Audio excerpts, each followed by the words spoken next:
Most gardens ask something of you every single spring: seeds to start, seedlings to buy, beds to refill, and most of the time that work is satisfying. There is something good about the rhythm of it, but there is also a quiet frustration that builds across the seasons when you realize you are doing the same work year after year for the same plants, spending money on the same herbs at the same garden center, watching them die back in the fall, and leaving an empty space where something useful used to be. There is a different way to think about this. An Amish gardener does not see a garden as something you build each spring and tear down each fall. They see it as something you tend, something that, over time, does more and more of the work for you, especially when it comes to herbs. The herbs on this list are planted once. After that, they return on their own, often spreading and deepening without any help from you at all. Most of them have been nearly forgotten outside of old-time kitchen gardens. One of them, the fourth plant on this list, looks like a weed to most people walking past it, but an Amish family would never dream of pulling it up. And the last one is something that almost no one grows today, yet it was once considered as essential to the home as any vegetable in the garden. Let's start at the beginning. The first plant is one most gardeners have met, but very few treat with the seriousness it deserves. Chives. Not as a garnish. Not as a kitchen afterthought.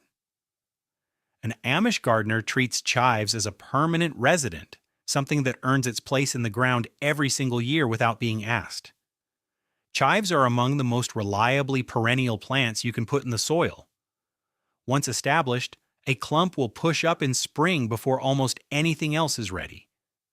In the cold weeks of late winter when the garden still looks bare and still, chives come up with a kind of quiet insistence. That first green, that first fresh onion flavor, and it matters more than most gardeners realize until they have it. What many people miss is that chives become more productive the harder you use them. Cutting them all the way back to the ground signals the plant to send up fresh growth. An Amish gardener might cut the same clump 3 or 4 times in a season and find it more generous each time. The flowers are edible too, with a mild onion sweetness, and they are one of the finest things you can add to a salad in early summer. Divide the clump every few years, and you will eventually have chives running the length of your whole garden edge. You only ever have to buy it once. The second herb on this list carries an old piece of wisdom that goes something like this: time grows best where it is not fussed over. Plant it in thin, poor soil, give it sun. Give it stone at its feet if you have it, and then mostly leave it alone.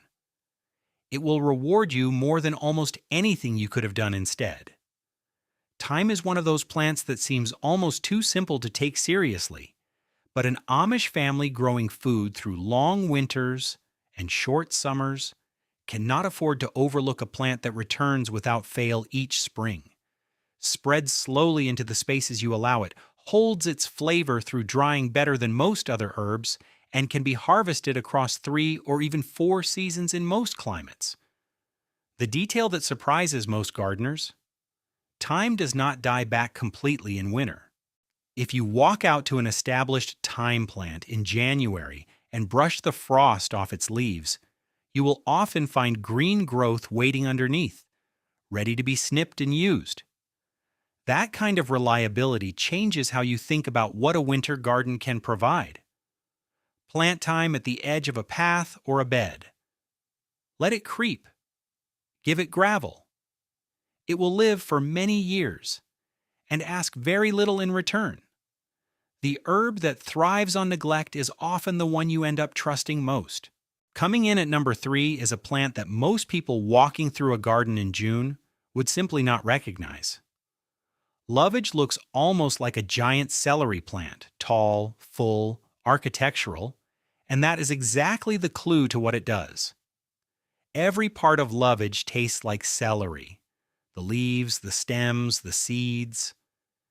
And unlike celery, which must be replanted every year and demands a great deal of patience and moisture, lovage is planted once and returns every year from a root that goes very deep. An Amish gardener who has access to lovage rarely needs to grow celery at all. A few leaves added to a soup, a stew, a slow-cooked pot of just about anything, and the flavor is there, rich and green and deeply savory. The stems can be sliced and cooked as a vegetable in their own right. The seeds can be dried and stored for use as a spice through the cold months. What makes lovage remarkable is its scale. A single established plant can reach 5 or 6 feet tall in a good season. That is an enormous amount of usable herb from one small space in the garden. It is also one of the earliest herbs to emerge in spring, which means it fills a flavor gap when fresh greens are hardest to come by. Most seed catalogs carry it. Most gardeners walk right past it. An Amish garden almost always has a corner where lovage has been growing quietly for 20 years or more. Plant it once. It will be there when your grandchildren are gardening. Now, the fourth plant, the one that most people mistake for a weed, large, rough-leaved, spreading across whatever space it can claim, comfrey. It arrives in a garden looking like something that got in by accident and decided to stay. Pull it up and you will see the problem immediately. The root goes so deep and breaks apart so easily that removing it is nearly impossible, and any small piece left behind will grow into a new plant. An Amish gardener does not see this as a problem. They see it as precisely the point. Comfrey is what some growers call a dynamic accumulator. Its roots reach down into layers of soil that most other plants cannot access, drawing up minerals and nutrients that would otherwise stay locked away underground. When the leaves are cut and laid across a garden bed, they break down quickly and return all of those minerals to the surface, right where your vegetables can use them. It is a natural fertilizer that refills itself season after season without any effort from you. There is also a long tradition of using comfrey to help bruises and sore muscles heal. The plant earned its old common name, boneset, honestly. One thing worth knowing before you plant it: comfrey will stay wherever you put it. Give it a permanent spot with intention, cut it several times a season, and pile those leaves on your beds like an Amish gardener who has not spent money on fertilizer in 40 years. Once in the ground, comfrey is yours for life. Take a moment here and think about your own garden. The spots that feel unfinished, the edges that never quite get filled, the beds that need something permanent and self-sufficient. One of these 4 herbs might already be the answer you have been looking for. The 5th herb on this list proves a quiet truth about gardening. The most useful plants are often the most cheerful ones to grow. Lemon balm spreads freely, fills corners without encouragement, and smells when you brush against it on a warm afternoon like something between a lemon grove and a summer kitchen. An Amish gardener values lemon balm for its range of uses. Fresh leaves go into teas that have long been known to calm the nerves and ease an unsettled stomach. It can be used fresh in cooking, dried for winter, or simply left to grow at the edge of the vegetable garden, where it draws pollinators and seems to make everything around it a little more lively. What many gardeners do not realize is that lemon balm is in the mint family, which means it spreads in a similar way, not invasively exactly, but enthusiastically. Give it a bed of its own, or a place where it can roam freely without crowding anything more delicate. Harvest from it liberally through the season, which only seems to encourage it further. It is also very easy from seed, though once you have an established plant, you will find young lemon balm appearing at its edges on its own, looking for new ground. In a garden that values calm and usefulness in equal measure, lemon balm earns its place quietly and keeps earning it year after year. Coming in at number 6 is an herb that does not do anything gently. Horseradish grows with a kind of authority.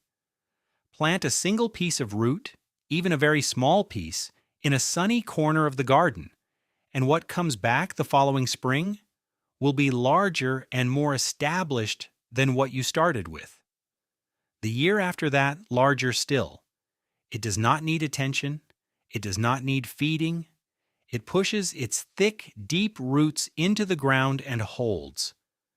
An Amish family who keeps horseradish in the garden always has access to one of the most powerful natural preparations for clearing the sinuses and supporting the body through cold season illness. Freshly grated horseradish, combined with a little vinegar, keeps well and adds a heat and depth to food that nothing from a store can quite match. The detail worth knowing: the heat in horseradish comes from a compound that is only released when the root is cut or grated. Whole roots stored in damp sand in a cool cellar will keep for months. Once you begin grating, use the root quickly for the fullest flavor.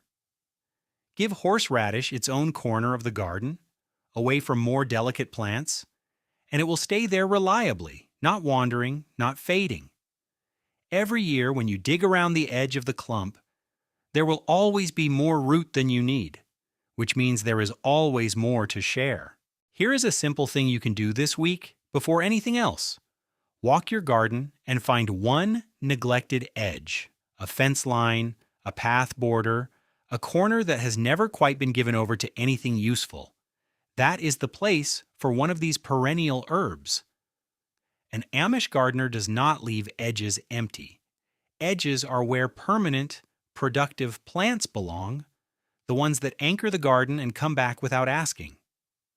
Choose one herb from this list, mark that spot, and make it your first act of long-term gardening for the season. One plant, one corner, one decision that pays you back for years. The seventh and final plant is one that almost no one grows anymore, and that is a genuine shame, because for much of history, it was considered one of the most important herbs a family could have growing near the house. Elecampane is a tall, dramatic perennial. It can reach 8 or 9 feet in a good season, with large, soft leaves and bright yellow flowers that open in midsummer and draw bees from a surprising distance. It looks something like a cross between a sunflower and a dock plant, and it has a presence in the garden that is genuinely hard to walk past without stopping. The value lies in the root.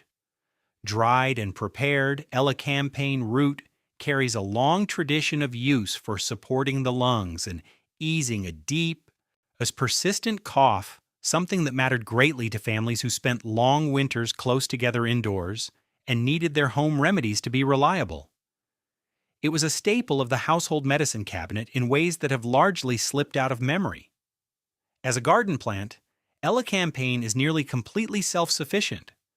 Plant it once in rich, moist soil with some shade, and it will return every year from a root that grows deeper and wider with each passing season.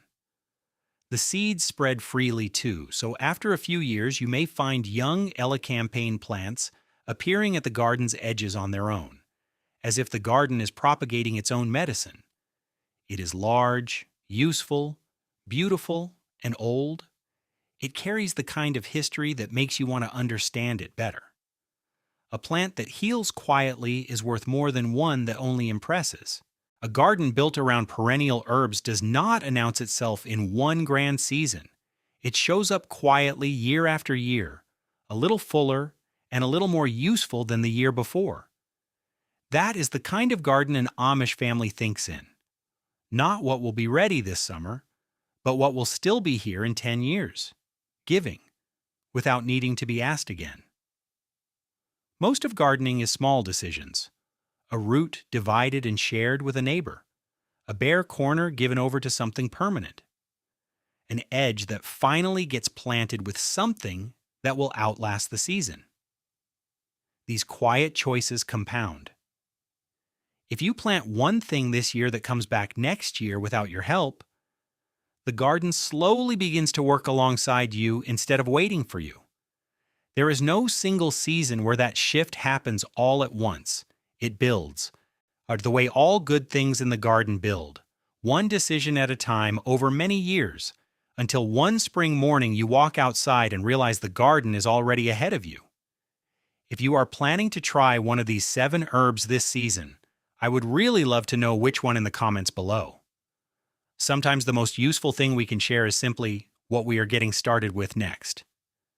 Thanks for spending some time in the garden with me today. I'll see you in the next one.